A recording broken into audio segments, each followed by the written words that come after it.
Hello everybody, thanks for tuning in to another episode of the Drunken Hubby.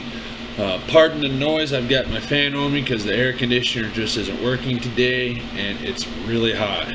So please bear with the sound, I really do apologize for that.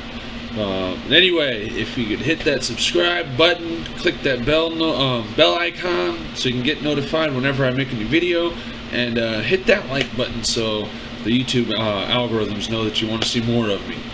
Alright, so this week we're going to try my first ever scotch. So this is called Inverhouse Green Plaid Very Rare Scotch Whiskey. This is imported from Scotland. It says bottled and distilled in Scotland. This is 40% alcohol by volume, which is 80 proof. It says a blend of superbly light 100% rare Scotch whiskey distilled and blended in Scotland. So here's a look at the bottle and the label and all that. It looks good. Now I've never had this before, so I don't know what exactly I'm supposed to taste in it, but I do know that you're supposed to do it at room temp and not chilled. So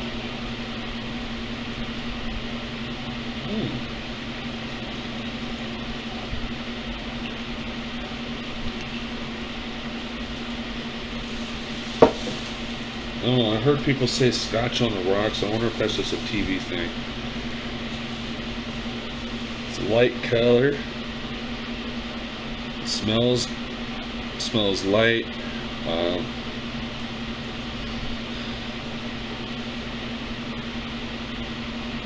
Kind of sweet, maybe a little fruity. I don't know.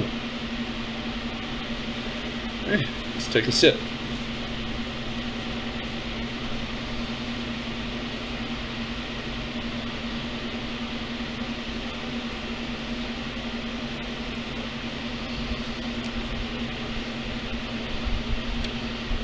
Yeah, I do get a little bit of sweet, but I do get a little sour in it.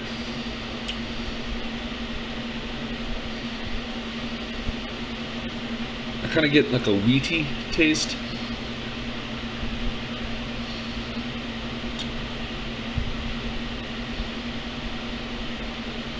It's good. I like it. I feel like this would go good with honey. For now, for this episode, I'm going to try it neat or straight, whatever you call it. Straight, no chaser.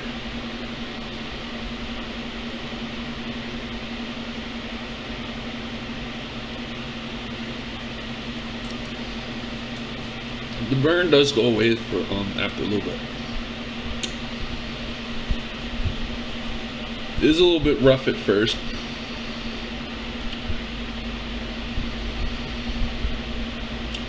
So if you drink it a little fast, you don't really get all the notes in it.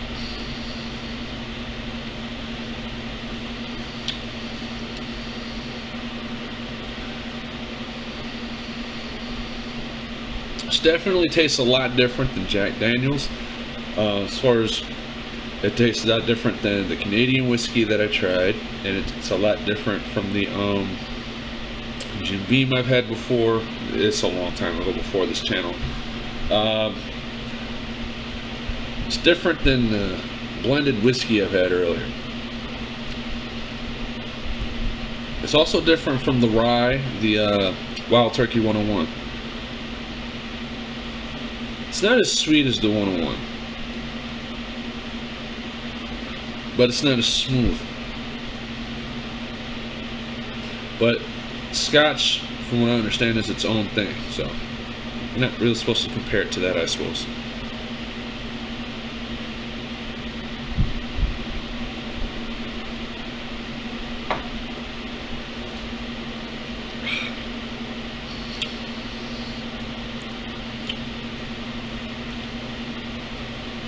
It's definitely something I try some more of. But for today's subject, I want to talk about something that's been bugging me.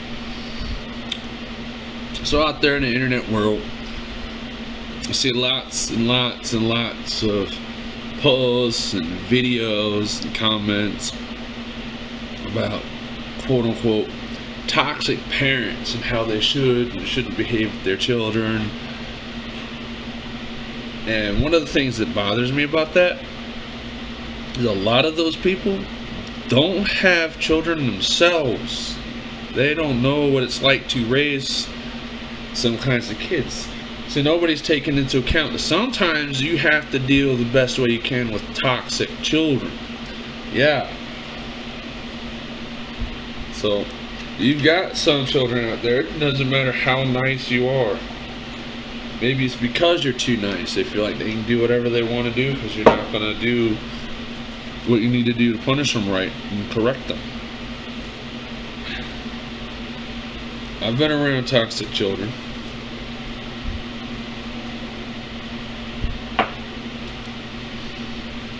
I think at some point we all had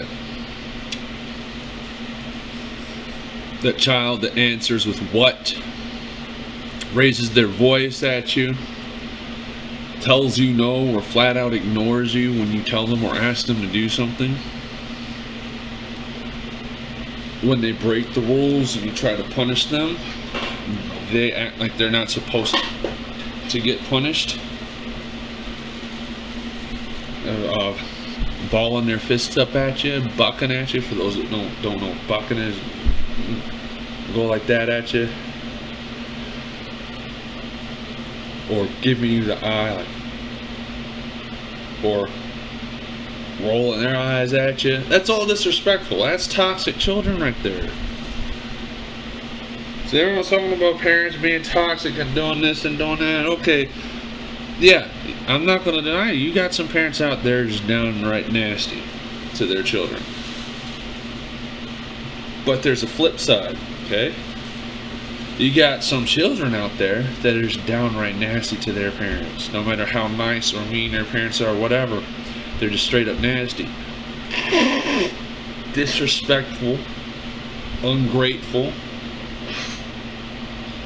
I'm sure everybody's seen the video of a child who's spoiled and throwing a temper tantrum because her mother won't replace her MacBook simply because it has a scratch on the outside of it. And she's got 4 of them. Come on, man. I'm all for giving children nice things, okay? I'm not against that. But when it comes to the point when the child is feeling entitled to whatever they want, that's a form of a toxic child. Entitled children feel like they can have or should have whatever they want, however they want, whenever they want. And they get real nasty if they don't get what they want, if they don't get their way. You know, when I was coming up, we called those brats. Yeah. I'll tell you one thing. If I'd have ever acted like that with my mother, I'd have got popped, I'd have got spanked, or I would have gotten stood in a corner. I got punished as a child when I stepped out of line. My mother corrected my behavior. And as a result, I'm not going around being entitled. I'm not going around bullying people. I'm not going around being nasty to people. Doing whatever I want to whomever I want and not caring, because I was taught that I don't have the right to just go and do whatever I want to whoever I want just because. But unfortunately, you've got children out there now that they have that in their mind because some parents just aren't correcting inappropriate behavior from the child. And when a behavior goes uncorrected, that child comes up to think, well, I'm not being punished for it, I'm not being corrected, it must be okay to behave like this. And so that becomes normal for them.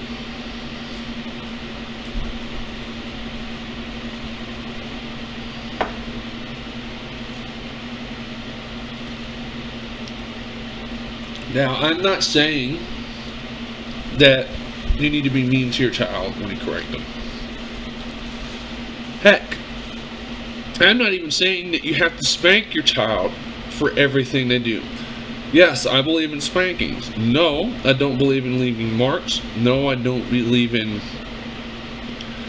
punishing them out of anger, and I don't believe in spanking for every single thing. No. Let me clarify. I believe that for certain children, certain behaviors after initial warnings and talking tos aren't working, sometimes you have to resort to that spanking to correct the child. I'm going to go and pull some scripture out where it says, you spare the rod, spoil the child. You know, oh, it's barbaric, this was the old... No, it was like that for a reason. Children in those days grew up with the fear of God, and they didn't disrespect their parents. They didn't disrespect their community. They didn't go around feeling, I used this word earlier and I already forgot what it was, entitled. Well, children nowadays are spoiled rotten. They have it so easy and so good. But now we've got a generation of, I'm sorry to say it, but it's true. We have a generation of snowflakes now that get so offended at the smallest little thing. Do you know why they're so offended at the smallest little things now? Because they weren't given a challenge growing up. You know, it's part of being a parent is challenging your child to make them strong. When you don't make them strong and you coddle them and baby them, even when they're not babies, you get a generation of snowflakes. So-and-so said this, I want them to cancel, blah, blah, blah. Come on, man. You have to grow a thick skin. You have to grow up. You have to teach a child. People are going to say things that they're not going to like. People are going to do things that they're not going to like. Life sucks and is unfair. Yeah, I'm sorry, but that's just the way it is until Yahuwah and Yahusha comes back.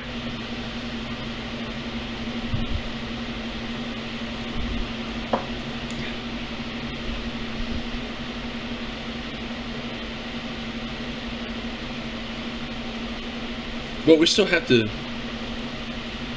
teach our children right from wrong the right way. Not every child is the same. You have some children out there, all you need to do is talk with them. But you have some children out there, you can talk to your blue in the face and they're not going to listen to you. You can take all their toys, all their games, they're still going to continue the bad behavior. Then what? Put them in a corner. They piss and moan, scream and stomp and yell, and you still don't do anything to punish that kind of behavior. You're not correcting them. Those willful and defiant children, those are the ones that sometimes need spankings. I'm sorry to say it, I know there's going to be a lot of angry people, but you know what? I'm allowed to believe whatever I want. And as long as I'm not abusing my children, I'm allowed to punish them how I see fit. And that's for every parent. But don't go calling other parents toxic parents without understanding what it is exactly that's going on. Because children will trick you. Yes, they will. I've seen it before. They'll act one way at home, and then they'll go to school or a counselor or whoever and say, well, my mama doing this and blah, blah, blah, my daddy's doing that, blah, blah. Spin the whole thing around and play the victim. Yes, they will. Yes, they do. So don't go judging a parent on how they punish their child or treat their child or teach their child without knowing all the facts of what's going on in that home. Now, I've touched on the toxic children. Let's touch on the toxic parents.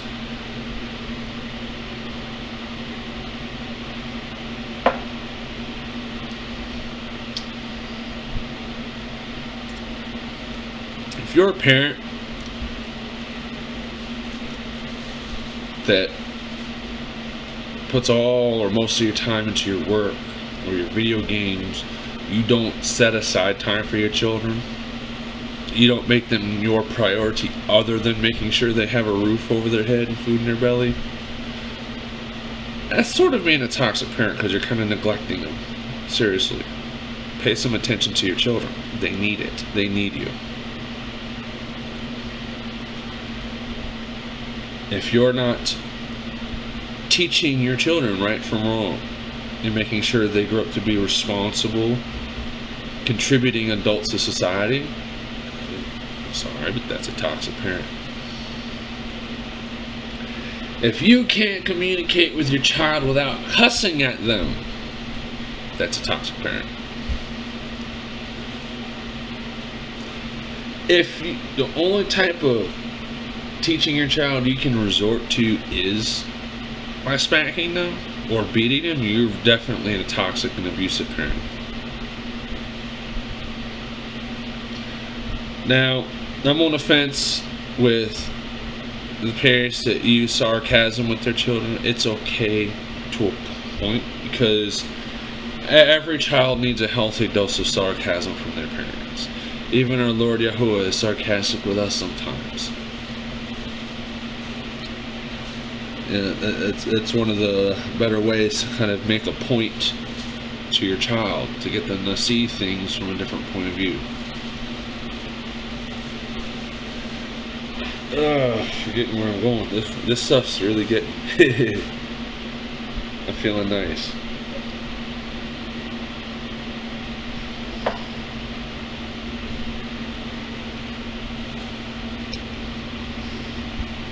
Now, this one's for both parents and children. Parents, take the time to do the activities that your children enjoy doing with them. You make memories and you bond with them, yeah. On the flip side, children, even if you think it's boring or stupid or dumb or whatever the colloquialism is nowadays, do something with your parent that they enjoy doing. Watch a kind of movie with them that they like. Play a type of game with them that they like. Go do an activity with them that they like doing. It's not all about you. You children out there, y'all don't understand how hard it is for most parents. The things we have to put up with at work, because co-workers are already nasty. We've got bosses that are nasty sometimes. We've got stress dealing with deadlines and projects that are due with this and that and blah blah blah. Or sometimes we just have co-workers at work that just aren't pulling their slack, and we have to pull their slack for them and just double the work. You know, so we get home, we get stressed, we're already stressed. Help your parents unwind a little bit. They're doing it for you. Yeah, they're supposed to. I've seen videos where parents you're supposed to provide for your child. They didn't come here of their own free will, blah blah. Okay, yeah, that's all fine and good. But the children need to also understand, yeah, we're going out of our way to provide for them. The least they could do is show us some respect and gratitude. Help around the house. You know, as a parent, after my children got to the point where they knew how to clean up after themselves, I stopped cleaning up after them. A child isn't going to learn to do anything and take care of themselves if you keep doing it for them.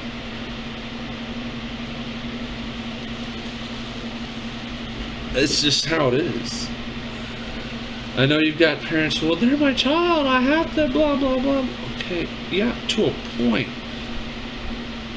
When they're still young and cute and little and don't talk back and run their mouth at you, yeah, take care of them all the way, do everything for them. Okay, that's all fine and good, but still, start teaching them young to be independent, to be strong. Because otherwise, you're gonna get children that become teenagers that either don't know how, or just don't do it. Their chores, like cleaning up their own room, doing their own laundry, cleaning the dishes that they use to cook and eat with, cleaning the bathroom after themselves. And then what's next? They'll either be lazy at work and do half-assed work at work, or they won't get a job at all and sit on your couch for the rest of their lives playing video games, eating your food, not contributing to society. Come on. There's a balance with it, man. You can't have the one without the other. You want a good child that becomes a good contributing citizen with the rest of society. You have to teach them. One, you have to teach them right from wrong. So if they step out of line, you have to punish them, you have to correct them. It's the only way they're going to learn. That's just how humans learn. If we do something wrong, we get chastised for it, and we learn, okay, I don't want to go through that because that chastisement was unpleasant. So we avoid trying to do that again. That's just how humans are. Right? Well, start them up when they're young children. And don't be jackasses to your kids. They're not... I understand giving them chores to do, but don't have them doing every single thing while you sit on your ass and do nothing. They're not little slaves. They're not.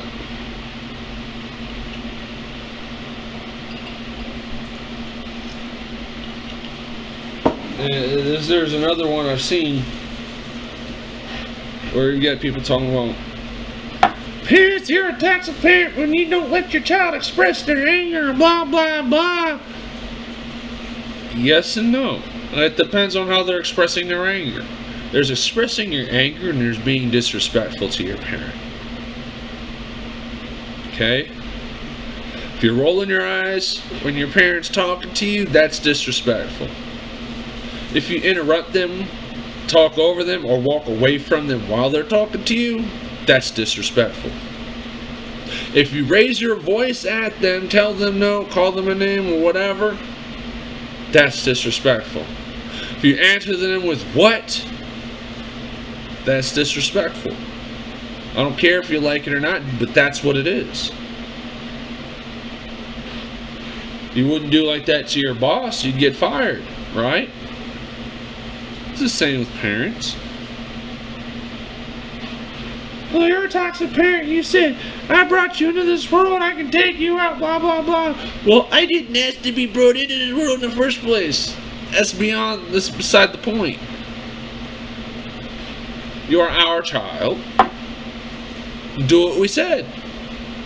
Or, vice versa, if we tell you don't do something, don't do it. Could be, we're telling you something out of experience. That's either going to lead you to hurt, or some other kind of harm, or some other kind of emotional hurt, or it'll cause some other hardships in your life that your parents trying to help you avoid. You know, we're not stupid. We didn't get to be parents by being, well, some people did. For the most part, we didn't get to be where we are as parents by being stupid. Okay?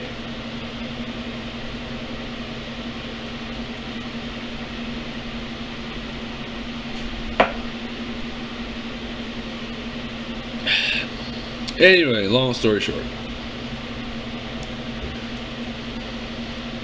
Parents teach your children and treat them with love and patience. Children, respect your parents and be patient with them. Do what they say. Don't do what they tell you not to do. And if you're angry with your parent, calm down. Wait till things are calmed down. And politely tell them what's on your mind.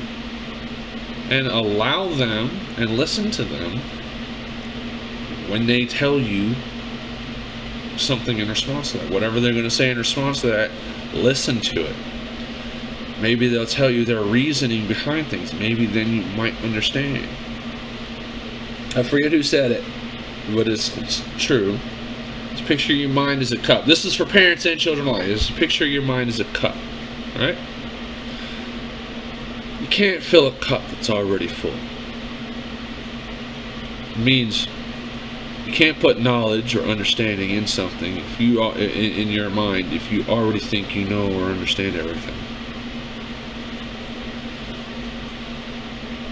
As parents, yes, we need to teach our children, but we also need to be compassionate, forgiving, and patient. Our children are going to make mistakes. The same way we are and we did, right?